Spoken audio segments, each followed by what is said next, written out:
Hello दोस्तों, मैं हूं भरत कुमार और आप सभी का स्वागत है आज की इस महत्वपूर्ण me and my YouTube class के अंतर्गत। आज हम बात करने वाले हैं जाति की महत्वपूर्ण भूमिका को लेकर। किसमें? भारतीय राजनीति में जाति की भूमिका को लेकर। तो ये जो चैप्टर है वह उन सब एग्ज़ाम के लिए ज़रूरी है जिनमें ये टॉपिक है, जिनको समझना है। लेकिन बात करें स्पेशली तो ये फर्स्ट ईयर के लिए है, ध्यान रखिएगा, काफ़ी इम्पोर्टेंट है। और इस भूमिका के बारे में जब हम पढ़ेंगे कि कैसे भारतीय राजनीति में जाति एक महत्वपूर्ण रोल अदा करती है, क्या क्या महत्व हैं, वो जानने के बाद फिर दिखने वाले कि क्या ये वास्तव में राजनीति में एज एक वरदान की तरह जाति काम करे या एक अभिशाप की तरह काम करे, क्रश की तरह काम करे, तो वो देखेंगे। फिलहाल जयप्रकाश नारायण ने कहा है कि जाति भारत में एक महत्वपूर्ण राजनीतिक दल है। यहाँ से इस एक लाइन से बहुत ज़्यादा अर्थ स्पष्ट हो जाता है कि जाति एक महत्वपूर्ण दल है, यानी कहीं न कहीं राजनीति को काफ़ी हद तक प्रभावित करती है। उसकी राजनीति, उसकी चुनावी प्रक्रिया को काफ़ी हद तक प्रभावित करती है। इस लाइन का मीन्स ही काफ़ी अपने आप में महत्वपूर्ण हो जाता है। मॉरिस जॉन्स ने जाति के बारे में लाइन कही है कि जाति के लिए राजनीति और राजनीति के लिए जाति का महत्व पहले की तुलना में बढ़ गया। आज इस दरमियान अगर हम देखें तो जाति राजनीति के लिए काफ़ी ज़्यादा प्रभावशाली एक पहलू बन के रहेगी। पहलू क्या क्या है? एक ऐसा तत्व है जो हमेशा राजनीति को प्रभावित करता है। तो इस तरह से हम इसकी भूमिका को देखेंगे पॉइंट टू पॉइंट कि कैसे भारत की राजनीति में जो जाति है एक महत्वपूर्ण रोल अदा कर रही है। तो हम पॉइंट टू पॉइंट चलते हैं और हर एक पॉइंट को आप नोट कर लीजिएगा, क्योंकि आपके एग्ज़ाम में ये शायद आने वाला है, इसलिए आप इसको अच्छे से नोट करें। इसलिए आप पेन और कॉपी भी साथ में रखें। तो निर्णय प्रक्रिया में जाति की प्रभावक भूमिका। पहला, निर्णय प्रक्रिया में जाति की प्रभावक भूमिका, इसको समझिए।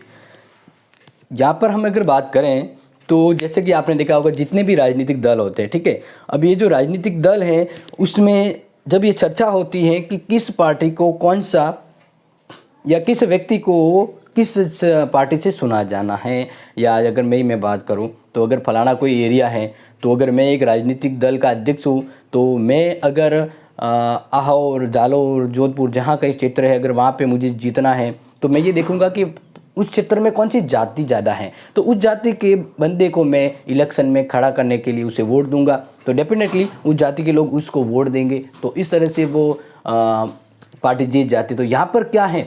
यहाँ पर ये है कि निर्णय प्रक्रिया में, यानी जो राजनीतिक दल होते हैं ना, वो अपने काफ़ी ज़्यादा ऐसे जब कोई निर्णय लेते हैं तो उसमें जाति को महत्वपूर्ण रोल देते हैं। और जैसे कि मैं एग्जाम्पल के रूप में बात करूँ तो 1962 में जब गुजरात की हम बात करें तो वहाँ पर स्वतंत्र पार्टी जीती, उसका राज था क्षत्रिय जाति। तो वहाँ पर इस महत्वपूर्ण चीज़ को हम यहाँ पे गौर करें तो आपको ये क्लियर हो रहा होगा कि जब ये 1962 की बात होती है और ये भी गुजरात के अंदर, ठीक है ना, तो गुजरात में जब वहाँ की हम बात करें तो उस समय एक स्वतंत्र पार्टी थी। उस पार्टी ने अपने आप में जो जिस तरह से जीत हासिल की ना, तो वहाँ पर ये पता लग गया कि इन्होंने जाति आधार पर समीकरण बनाया था, ठीक है ना। स्वतंत्र पार्टी थी और इन्हें क्षत्रिय आधार पर अपने पार्टी का इलेक्शन है वो जीत गया था।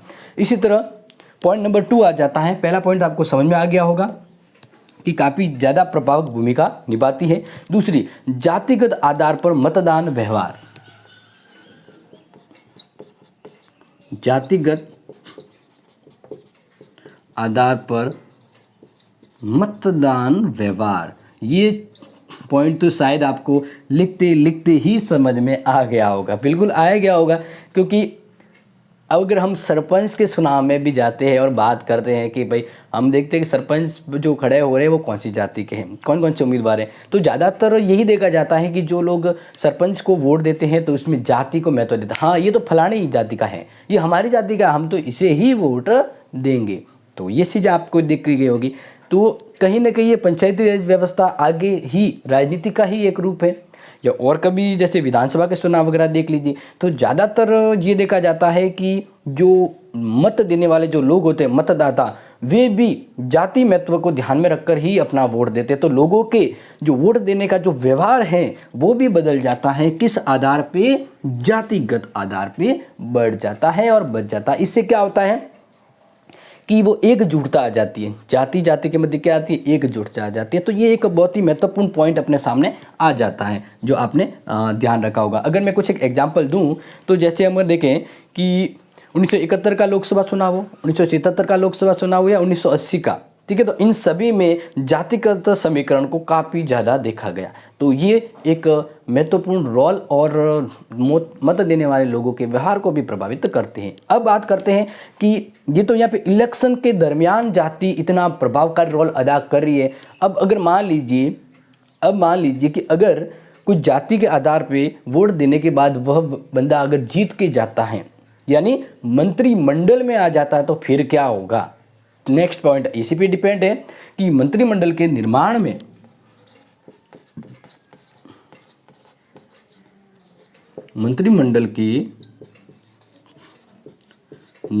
में जातिगत, यहाँ पे भी जातिगत व्यवस्था रहती है। तो जातिगत प्रतिनिधित्व,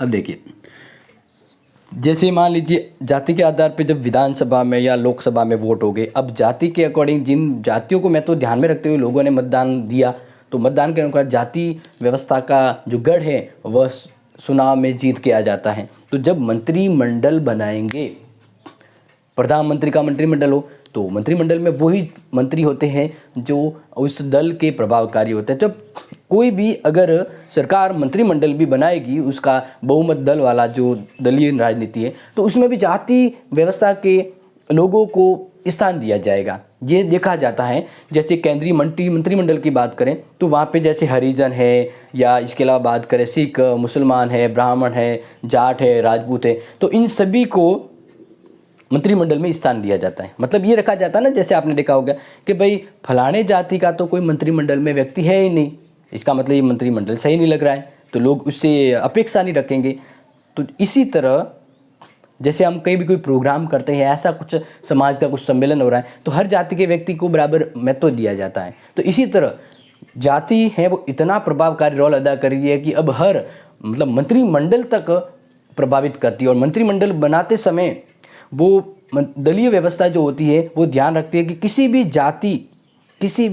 जाति को इस मंत्रिमंडल में मिस न करे, हर जाति के बंदे को मंत्रिमंडल में रखा जाए। इससे क्या होगा कि हमारी उस जाति व्यवस्था और इस लोकतंत्र की जाति के प्रति जो मित्रता है वो बनी रहे।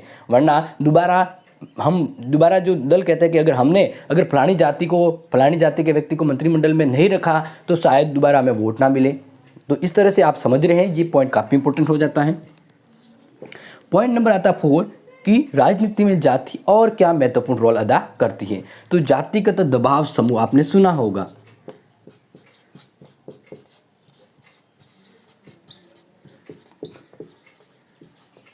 जातिगत दबाव समूह आपने देखा होगा ना कि जैसे अपने राजस्थान की बात करें तो कभी कभार ये आरक्षण के लिए जैसे झगड़े होते हैं, रेल पटरियाँ उखड़ जाती हैं या रास्ते जाम हो जाते हैं, ठीक है ना। तो जैसे अब देखो राजनीति में पढ़ रहे हैं तो चीज़ें बतानी होगी तभी आपको समझ में आएगा, ठीक है।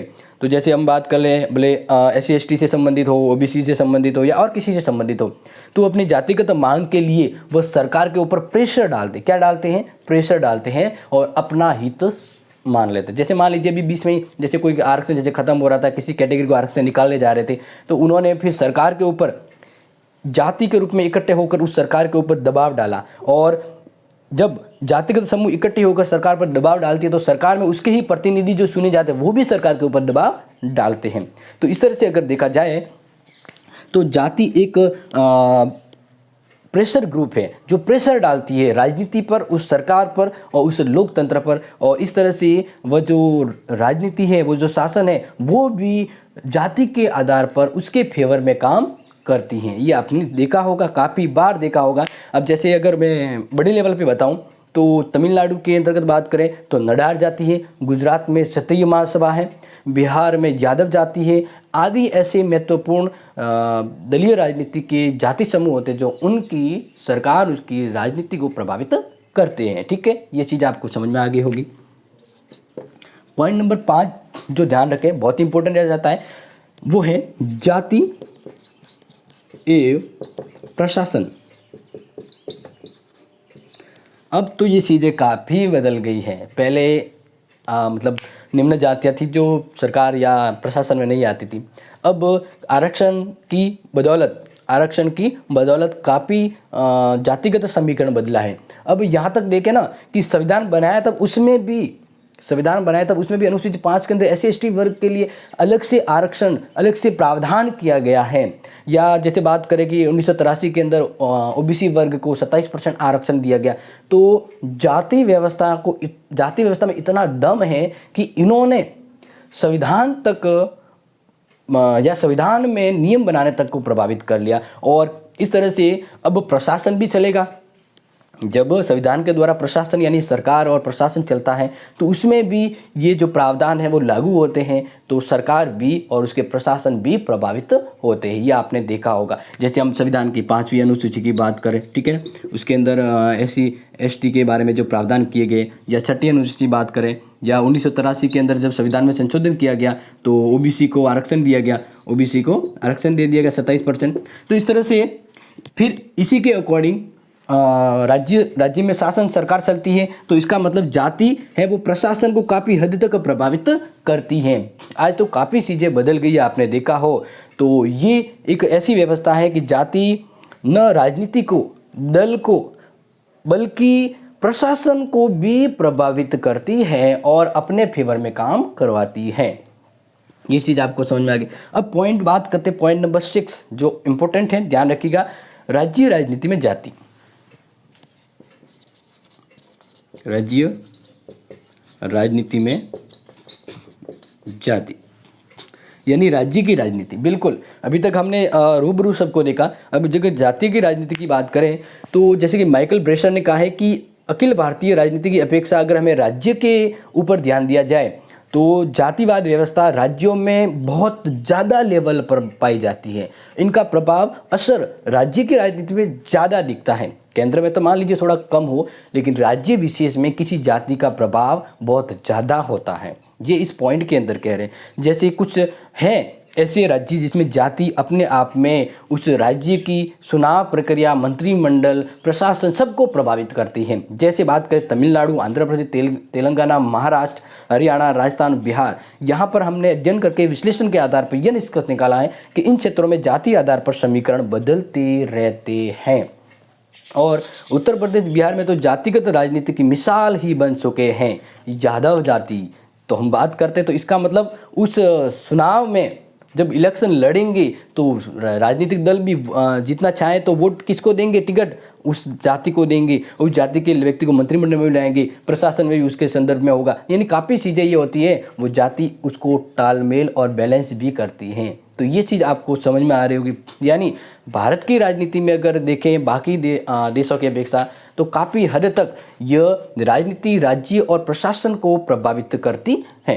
अब ये चीज़ तो आपको समझ में आ गई जो मैं समझाना चाह रहा था कि भारतीय राजनीति में जाति की क्या भूमिका है, जो बहुत इंपॉर्टेंट है और लगभग आपने देखा होगा एग्जाम में काफ़ी बार इससे संबंधित पॉइंट आते हैं। अब हम बात करते हैं कि ये जाति है वो राजनीति के लिए वरदान साबित हो रही है या अभिशाप है, मतलब फ़ायदा है या नुकसान है।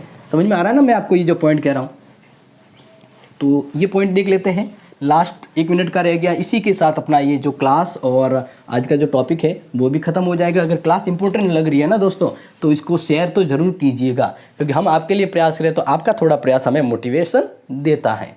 तो बात है कि जो जाति है वह किस तरह से फ़ायदा पहुंचाती है, नुकसान, यानी क्या ये वरदान के रूप में काम कर रही है या भारतीय शासन व्यवस्था में अभिशाप के रूप में है, क्या है ये बताइए।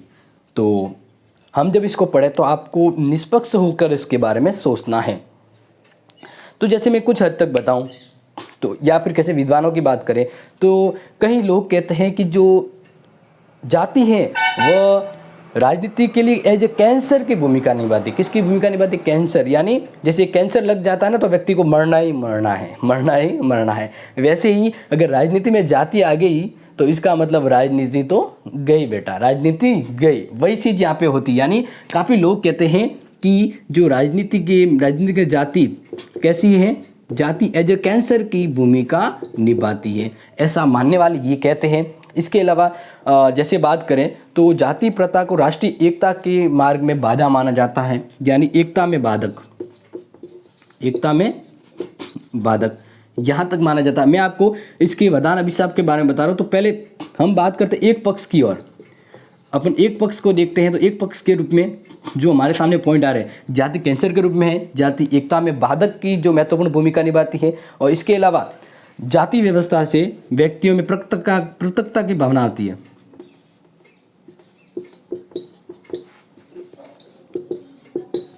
ये मेरी जाति, वो जाति, इस तरह से जाति आधार पर व्यक्तियों के अंदर क्या आ जाती है? पृथकता की भावना, व्यक्तियों में पृथकता की भावना। ये एक पक्ष देख रहे हैं कि क्या नुकसान देखा जाता है। अब बात करें इसी तरह से जातिगत आधार पर क्षेत्रीय दबाव और भी ज़्यादा खतरनाक साबित होते हैं। और जातीय आधार पर जब क्षेत्रीय रणनीति बनती है तो क्षेत्रीय अखंडता में खतरा होता है। क्या होता है?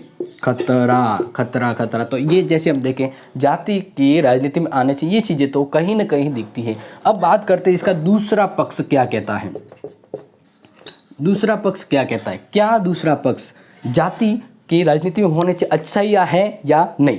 तो जातीय व्यवस्था के राजनीतिकरण के रूप में अगर देखें तो ये तो परंपरा से बनी हुई है। जाति व्यवस्था राजनीति में परंपरा से, ये तो आपको तो वैदिक काल से अपने, जैसे मैंने पहले वाले वीडियो में बताया था। तो इस तरह के अब देखें तो काफ़ी हद तक हम देखें तो लोकतंत्र में, या हम ये कहें कि जाति ने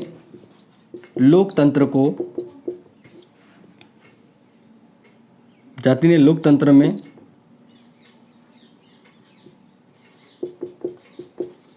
जातीय एकता बढ़ाई है, जातीय एकता बढ़ाई है। या फिर हम बात करें राजनीति में जातियों का लोकतंत्रीकरण हुआ। क्या है? लोकतंत्रीकरण, यानी जातियों का अच्छा विकास हुआ है, जातियों की उन्नति हुई है। और एक और यानी काफ़ी हद तक ये व्यवस्था देखी गई है। और समाज में कृषक वर्ग की हो सफलता या आपसी दूरियां हो वो कम के, समाज एक समानता के आधार पर आ गया। यानी बिल्कुल ये बात बिल्कुल सही होती है। यानी जातीय व्यवस्था एवं समाज में समानता आ गई है, समानता आ गई है। ये चीज़ तो आपको क्लियरली होगी। पहले जातिगत बहुत भेदभाव था, लेकिन राजनीति के अंदर जब जाति आने से जाति में जो भेदभाव थे वो कम हो गए, जातियों में अब समानता आ गई है और वे सभी अब एक तरह से लोकतंत्रीय व्यवस्था को अपनाते हैं। यानी लोकतंत्र को सफल बनाया, लोकतंत्र को स्वतंत्र एवं उपयोगी बनाया। तो ये कुछ पॉइंट है, जाति वरदान या अभिशाप। अब आप ही बताइए मुझे, अब आप मुझे कमेंट करके बताइए क्या जाति वरदान के रूप में काम करिए या अभिशाप के रूप में। तो जब हम कंक्लूजन पहुंचते हैं, जब क्या पहुंचते हैं? कंक्लूजन यानी निष्कर्ष में, ठीक है। तो निष्कर्ष में आप ध्यान रखिएगा, हम यही कहेंगे कि जाति न तो वरदान है न ही अभिशाप है। जाति को जैसे यूज किया जाए वैसे ही असर पड़ता है। समझ में आया होगा? जैसी पढ़ेगी वैसा रिजल्ट आया। तो इसका ये मतलब नहीं कि बुक खराब थी या वो खराब थी, अरे वो कुछ नहीं होता। आपकी पढ़ाई पे ऊपर डिपेंड करता है कि आपने पढ़ाई कितनी की है, ठीक है। तो मैं यही बता रहा हूँ कि जाति की उपयोगिता पर निर्भर होता है, जाति के उपयोगिता पर इसके योगदान, जाति के उपयोगिता